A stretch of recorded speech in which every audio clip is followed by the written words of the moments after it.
سومالی کشوری در شاخ آفریقا که در ساحل شمال شرقی این قاره واقع شده. سومالی با کشورهای جیبوتی، اتیوپی، کنیا هم مرزه و از سمت شرق به اقیانوس هند میرسه. پایتخت سومالی موگادیشوه و جمعیت این کشور عمدتاً مسلمانه و اکثریت اون هم از قوم سومالیایی تشکیل شدن که اگر بخوایم تقسیم بندی کنیم از 5 قوم تشکیل شده. این قوم‌ها عبارتند از قوم دارود، هاویه، اسحاق، دیر، رهنوین، به اسم دیگرش دیجیل و میریفه. هر کدوم از اینا هم زبان و سنت و فرهنگ خاص خودشونه داره. زبان‌های رسمی سومالیایی هم شامل سومالیایی و عربیه و این کشور ساختاری به شدت قبیله‌ای داره.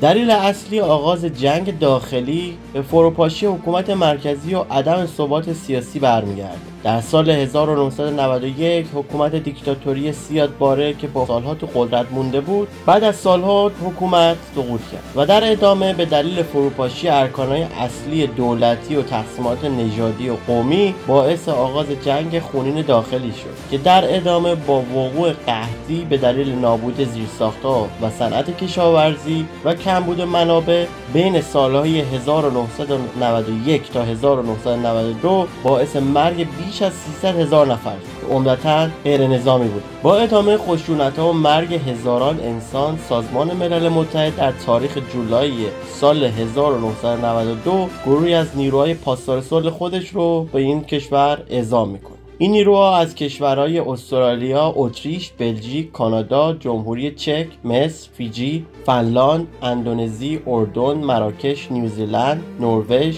پاکستان، بوتسوانا و زیمبابوه تشکیل شده و نام این مأموریت سازمان ملل در سومالی یا UNOSOM 1. این نظامیان که در ابتدا هدف مأموریتشون نظارت بر وضعیت سومالی بود به مرور ماهیت مأموریتشون تغییر پیدا میکنه و تلاش میکنن آتش بسی رو بین گروه‌های درگیر که هر کدومشون سعی میکردن افسار قدرت رو به دست بگیرن ایجاد کنن. در این دوره زمانی 3 گروه شبه نظامی سومالیایی درگیر این جنگ خونین بود که شامل کنگره ملی سومالی، حزب اتحاد ملی سومالی و گروه اتحاد اسلامی میشد. گروه شبه نظامی کمک‌های ارسالی سازمان ملل و سازمان‌های غیر دولتی رو مصادره می‌کردند و از این ابزار برای فشار بر مخالفان و اجیر کردن سربازای بیشتر استفاده می‌کردند.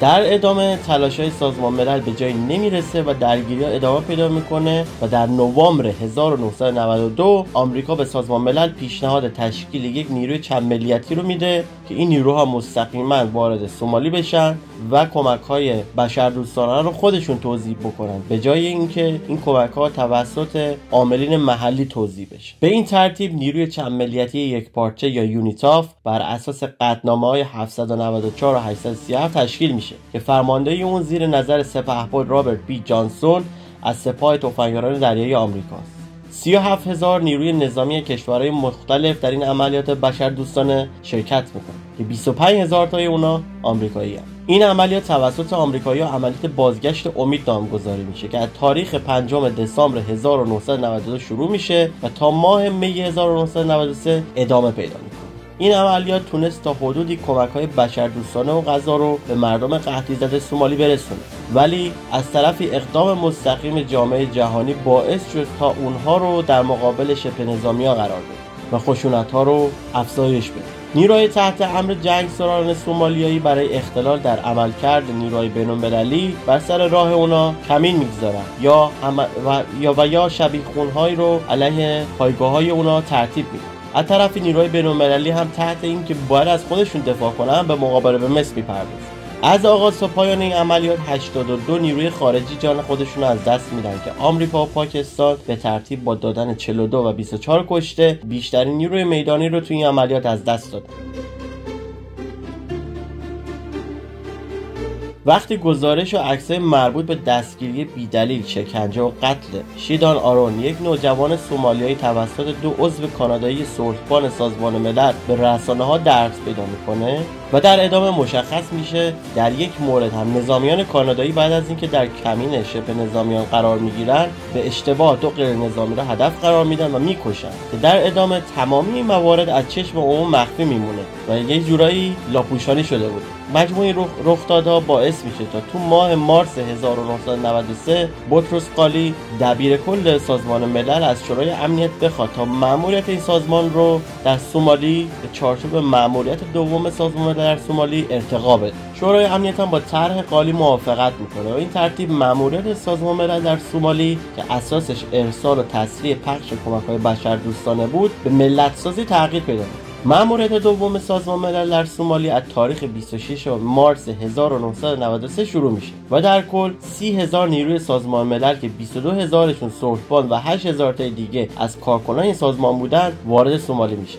نکته جالب اینجاست که بر اساس ماده 42 فصل 7 منشور سازمان ملل نیروهای شرکت کننده آزادانه‌تر میتونن عمل بکنن، به این معنا که در صورت لزوم برای اجرای قانون و صلح اجازه برنامه‌ریزی و اجرای عملیات نظامی رو دارن. فرمانده عملیات هم با سپهبد ویکبیر از نیروهای صلحبان ترکیه بود و معاون اون هم سرتیپ توماس ام مانتگامری بود و از اونجایی که بیشتر ساختار افسران نیروی سازمان ملل رو آمریکایی‌ها تشکیل میدادن، ساختار این نیرو هم بیشتر تحت تاثیر آمریکایی‌ها بود. برای این نیروها 4 ساختار تعریف شد: ساختار فرماندهی و کنترل، ساختار ارسال و نظارت بر توزیع کمک‌های بشردوستانه و غذا، ساختار امور سیاسی و ساختار امور قضایی و اعمال قانون. از همون ابتدای حضور اونا و به خاطر اینکه دستشون برای برنامه‌ریزی و اجرای عملیات نظامی علیه شبه نظامی باز بود، محمد فرح عدید قدرتمندترین جنگسالار اون زمان سومالی در اثر وقایعی چون زد و خورده نیروی صلحبان بلژیکی و نیروی تحت امرش تو جنوب سومالی در 7 ماه می 1993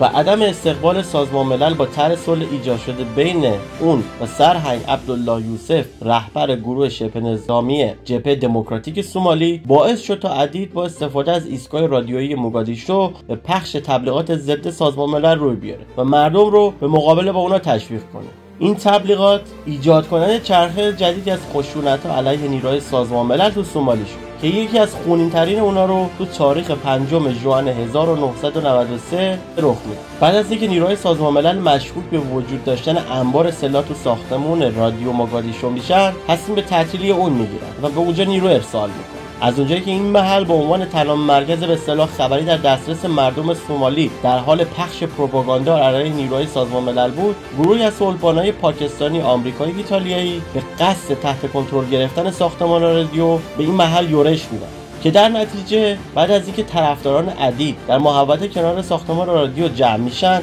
درگیری فیزیکی بین یک سرباز پاکستانی و شهروند سومالیایی رخ میده که بر اساس شواهد فرد سومالیایی سعی میکنه تفنگ سرباز پاکستانی را دستش بگیره که با ضربه قنداق در جا کشته میشه. بعد از این تیراندازی شدیدی بین طرفین رخ میده که 2.5 ساعت طول میکشه و طی اون در اثر شلیک اشتباه هلیکوپترهای توپدار ایتالیایی 3 صلحبان پاکستانی جون خودشون از دست میدن. درگیری زمانی به پایان میرسه که 25 سرباز پاکستانی کشته شدن و تعدادی از صلحبانای آمریکایی و ایتالیایی هم زخمی. سومالیایی‌ها مدعی شدن که نیروی سازمان ملل اول شلیک کردن و از طرفی سازمان ملل هم آغازگر این خشونت‌ها رو نیروی تحت امر عدید دونست.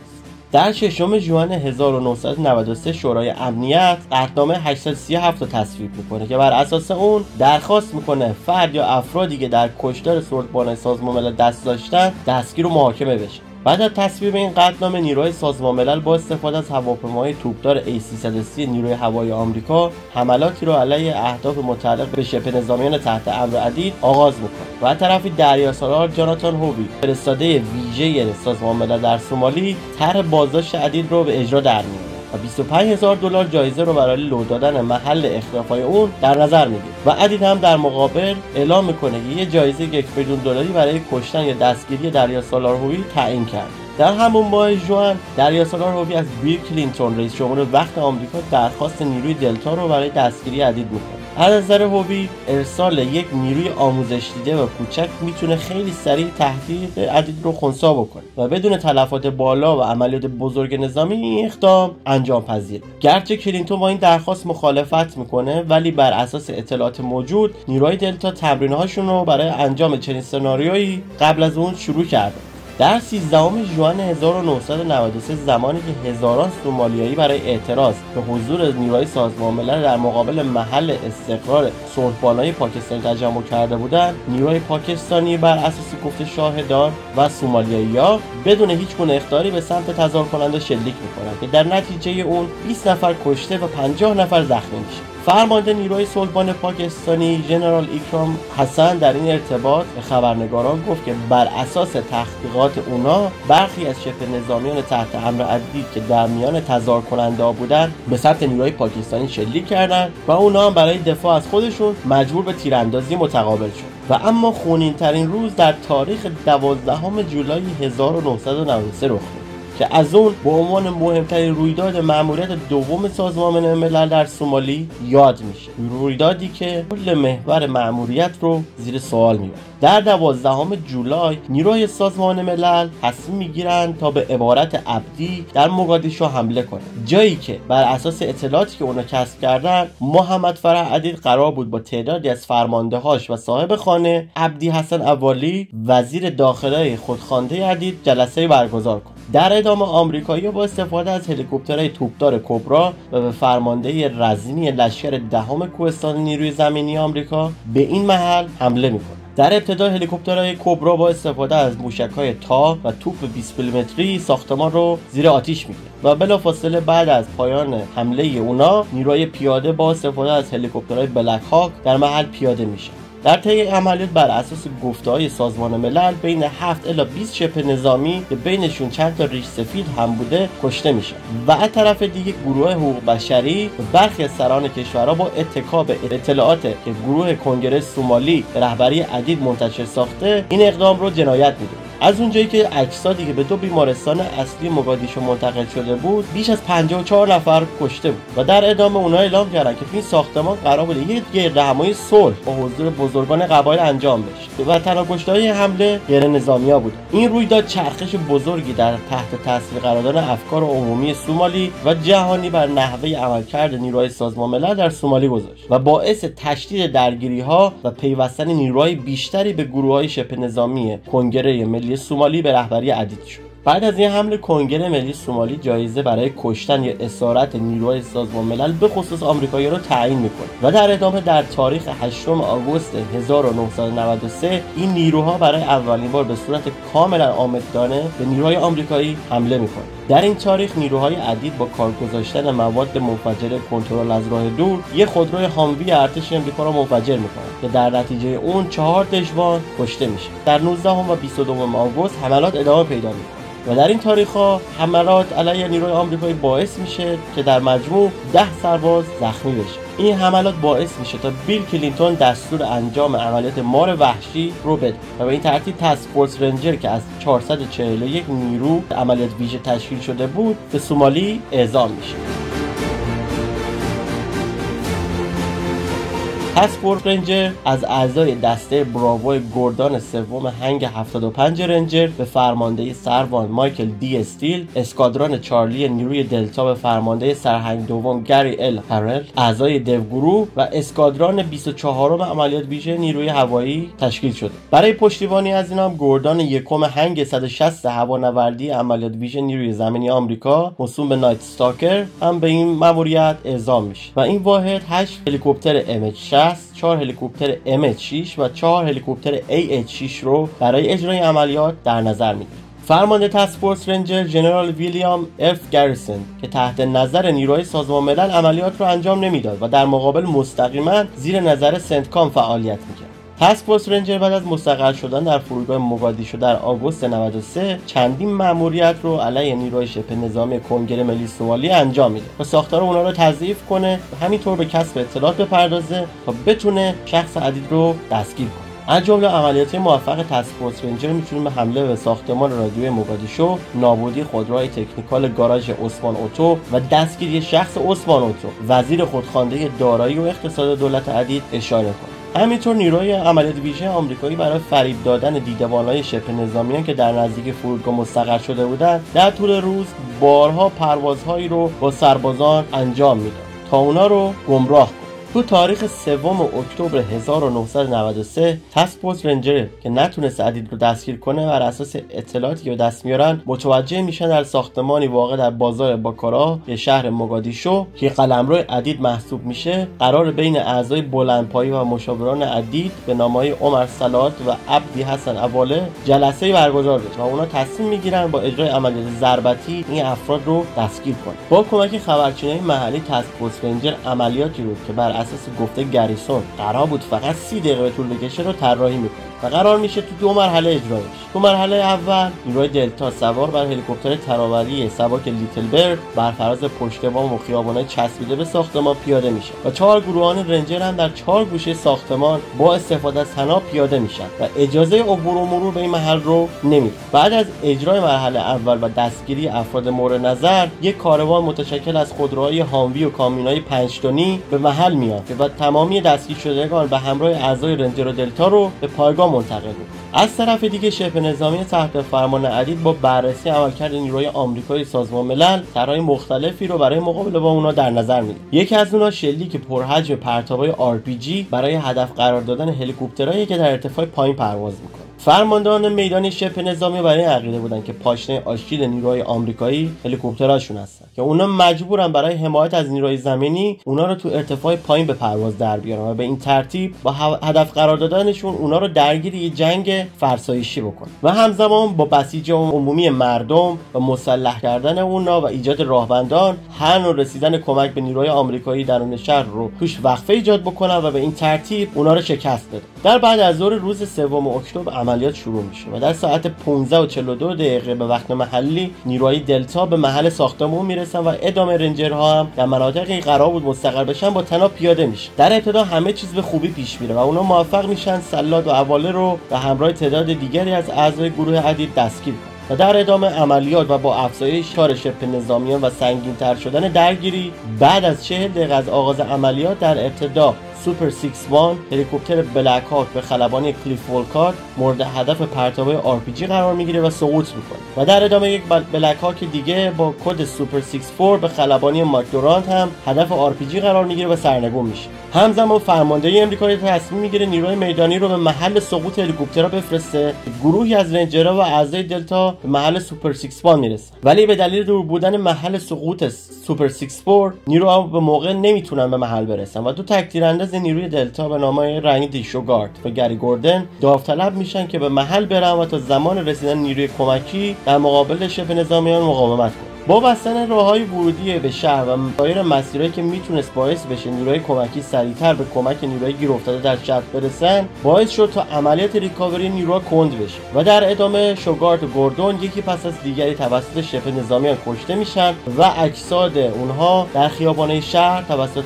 مردم خشمگین ترخوانده میشه. خلبان سوپر 64 ماکدورانت هم به اسارت شبه نظامیان در این نبرد نزدیک به 18 ساعت طول میکشه و چیزی که باعث میشه موقعیت‌های آمریکایی رو به اصطلاح در هم کوبیده نشه عملکرد خیره کننده خلبان هلیکوپترهای توپدار AH-6 و آموزش به شدت سطح بالای نیروهای عملیات ویژه آمریکایی. 160 نیروی آمریکایی خودشون رو در مقابل بیش از 1500 شبه نظامی سومالیایی پیدا میکنه و درگیری زمانی پایان پیدا میکنه که نیروهای آمریکایی با کمک سرخپالای مالزیایی و پاکستانی با پشتیبانی خودروهای زرهی و تانک از شهر خارج میشه. در طول عملیات ریکاوری نیروهای آمریکایی هم یک صلحبان مالزیایی کشته میشه و چند نفرشون هم زخمی میشه. جالبه بدونید تو طول نبرد نزدیک بود 2 تا هلیکوپتر بلک هاک دیگه هم سرنگون بشن. هر دوی اونا مورد هدف RPG قرار میگیرن ولی با تبحر خلبانا به پایگاه برمیگردن. در طول این نبرد 18 نیروی آمریکایی کشته میشن و 84 نفرشون هم زخمی و تلفات طرف مقابل هم دقیق مشخص نیست ولی تخمین زده میشه چیزی بین 300 تا 700 شبه نظامی تحت امر عدید و همراه تعداد نامشخصی غیر نظامی کشته و هزاران نفر دیگه هم زخمی شد. 2 روز بعد از این عملیات و طی حمله خونپاره‌ای به محل استقرار نیروی آمریکایی تو فرودگاه موگادیشو یه عضو نیروی دلتا کشته میشه و به این ترتیب مجموع تلفات تاسک فورس رنجر به 19 نفر میرسه. 11 روز بعد از اینکه ماکدورانت به اسارت در میاد، اون طی یک معامله با گروه شبه نظامی عدید با اعضای اسارت در آمده در حمله روز 3 اکتبر معاوضه میشه. 6 ماه بعد از نبرد موگادیشو تمام نیروهای آمریکایی از سومالی خارج میشن و از اون پس آمریکا هیچ وقت در چارچوب سازمان ملل صلحبان در مأموریت‌ها اعزام نکرد.